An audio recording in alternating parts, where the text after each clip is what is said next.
একজন নবী ছিলেন, রাগী নবী, নাম জানেন? হযরত মূসা আলাইহিস সালাম। হ্যাঁ, আলহামদুলিল্লাহ। হযরত মূসা আলাইহিস সালাম নরম না গরম?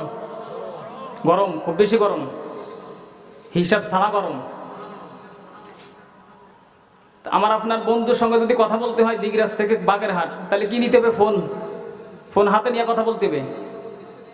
তো তখন মূসা আলাইহিস সালাতু ওয়াস সালাম যখন আল্লাহ তাআলার সঙ্গে কথা বলতে যাইতেন, আল্লাহ তাআলার কাছে তুর পাহাড়ে যাইতেন,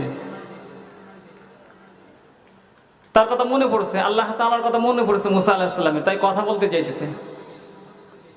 কিতাবের রাওয়ায়াত, হযরত মূসা আলাইহিস সালাতু ওয়াস সালাম আল্লাহ তাআলার কথা মনে পড়ছে যখন মূসা কালিমুল্লাহ বলেন, আমি আমার বাড়ি থেকে বের হয়ে গেলাম।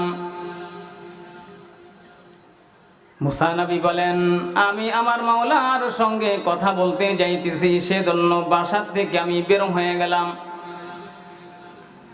কিছু দূর যাওয়ার পরে মূসা কালিমুল্লাহ ভাবলেন,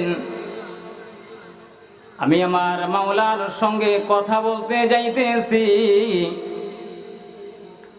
বাড়িতে যে বিবি আছে, ছেলে মেয়েরা আছে, তারা কি খাইবে? আল্লাহ তাআলার কাছে যাওয়া যায়, কিন্তু আল্লাহ তাআলা অনুমতি না দিলে বাড়ি আসা যায় না।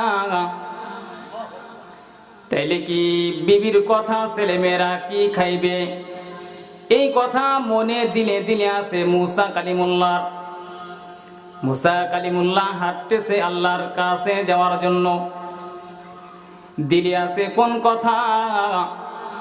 যে বাড়িতে আমার বিবি আছে, সন্তানেরা আছে, কি খাইবে?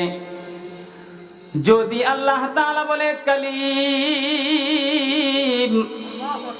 আমার কাছে থাইকা যাও, বাড়ি যাওয়ার দরকার নাই, কারণ আল্লাহ তাআলার কাছে যাওয়া যায়, কিন্তু আল্লাহ তাআলার নির্দেশ আদেশ ছাড়া তো বাড়ি আসা যায় না।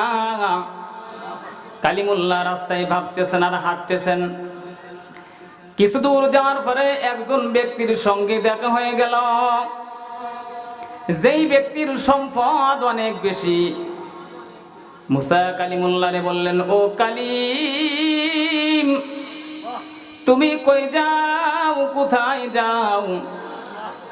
মূসা কালিমুল্লাহ বললেন, আমি আমার মাওলার সঙ্গে কথা বলতে যাইতেছি। লোকটা বললেন, ও কালিম, আল্লাহ তাআলাকে বলিও যে আমার ধন সম্পদ অনেক বেশি হয়ে গেছে, কোন কারণে, কি করলে আমার ধন সম্পদ কমে যাবে, আমি জানতে চাই। মূসা কালিমুল্লাহ বললেন, হ্যাঁ, আমি আমার মাওলার কাছ থেকে জিজ্ঞাসা করে আসবো কেমনে তোমার ধন সম্পদ কমে যাবে। আবার মূসা কালিমুল্লাহর মনে মনে আছে, বিবি বাড়িতে আছে, কি খাইবে, অন্তরে কিন্তু কথা এটা আছে।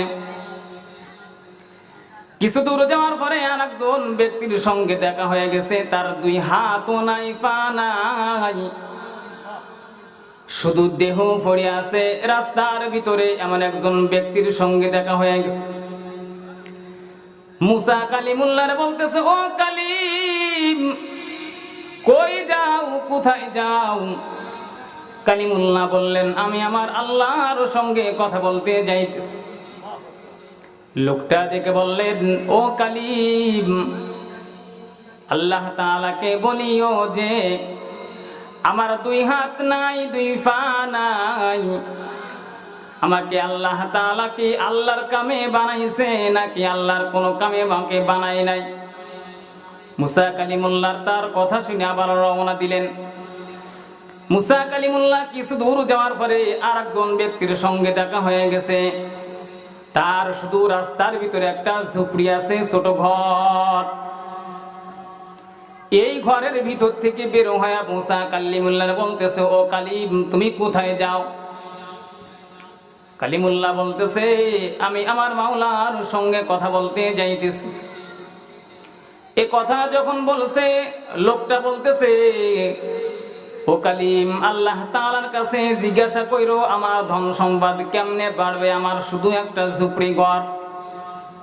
মুসা কালিমুল্লাহ বললেন, হ্যাঁ আমি আল্লাহ তাআলার কাছে জিজ্ঞাসা করব, যাও। কালিমুল্লাহ যখন হাঁটতে হাঁটতে তুর পাহাড়ের কাছে গেলেন, আল্লাহ তাআলা বললেন, কালিম দাঁড়ায় যাও, ওইখানে দাঁড়ায় যাও, কারণ আমার আপনার অন্তরে যদি কোনো জিনিস আসে দুনিয়ার কেউ জানে না। অন্তরের কথা কে জানেন? জোরে বলুন। অন্তরের কথা আল্লাহ তাআলা জানেন। মুফাসসির ইকরামরা বলেন, আমাদের দুই কাঁধে যে ফেরেশতা থাকে, অন্তরে যা আছে এই ফেরেশতারা তা জানে না। কালিমুল্লাহ যখন পাহাড়ের কাছে গেলেন, আল্লাহ তাআলা বললেন, কালিমুল্লাহ দাঁড়াও, তোমার হাতে ওটা কি? কালিমুল্লাহ বলে দিলেন, আমার হাতে এটা লাঠি। লাঠি দিয়া সামনে কি দেখা যায় পায়ের কাছে? আল্লাহ তাআলা বলতেছেন, কালিম কি দেখা যায় দেখো। কয় দুধের মতো একটা সাদা পাথর দেখা যায়। হাতে যে লাঠি আছে, লাঠি দিয়া পাথরের উপরে আঘাত করো। আমার আপনার লাঠি না, যে পাথরের উপরে আঘাত করলে উল্টা লাঠি ভেঙে যাবে। মুসা নবী বলেন, এই লাঠি আমার নবুয়তের দলিল। মুসা আলাইহিস সালাম লাঠি দিয়ে আঘাত করলেন পাথরের উপরে, পাথর ভেঙে গেল, ফেটে গেল, আর একটা সাদা পাথর বের হয়ে গেল। আল্লাহ তাআলা আদেশ করলেন, মুসা বন্ধু কালিম, তোমার লাঠি দিয়ে আবারও আঘাত করো পাথরের উপরে। মুসা কালিমুল্লাহ আবারও আঘাত করলেন পাথরের উপরে, আবার পাথর ফেটে গেল। মুসা কালিমুল্লাহ দেখে আর একটা পাথর বের হয়ে গেল। আল্লাহ তাআলা বললেন, কালিম আবারও তুমি আঘাত করো পাথরের উপরে, পাথর ফেটে গেল, আর একটা পাথর বের হলো। কালিমুল্লাহ বললেন, গো আল্লাহ, এক একটা বাড়িতে এক একটা পাথর বাংলাম, দ্বিতীয় বাড়িতে দ্বিতীয় পাথর বাংলাম, তৃতীয় পাথর বাংলাম। আল্লাহ তাআলা বললেন, কালিম হাতে লাঠি আছে, বাড়ি দাও, আঘাত করে পাথরের উপরে। আঘাত করলে পাথর ভেঙে গেল। পাথর ভেঙে যখন গেল, কালিমুল্লাহ তাকায় দেখে পাথরের ভিতরে একটা ছোট্ট একটা বসত বেটা আছে, বসত বাড়ি। যে বাড়ির ভিতরে একটা পিপিলিকা বসত করে।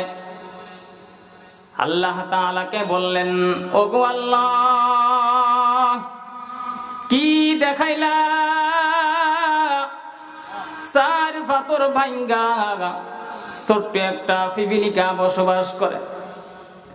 আল্লাহ তাআলা বললেন, কালিম এত রূপ দেখে শুধু ক্ষান্ত হয় না, কালিম তোমার কান পাথরের কাছে নাও, পিপিলিকার কাছে নাও। মুসা কালিমুল্লাহ যখন পিপিলিকার কাছে নিলেন, তখন পিপিলিকা বললেন, সুবহানাল্লাহি বিহামদিহি, সুবহানাল্লাহিল আযীম। মুসা কালিমুল্লাহ সঙ্গে সঙ্গে সিজদায় পড়ে গেলেন, বললেন, আল্লাহ মাফ চাই, ক্ষমা করে দাও।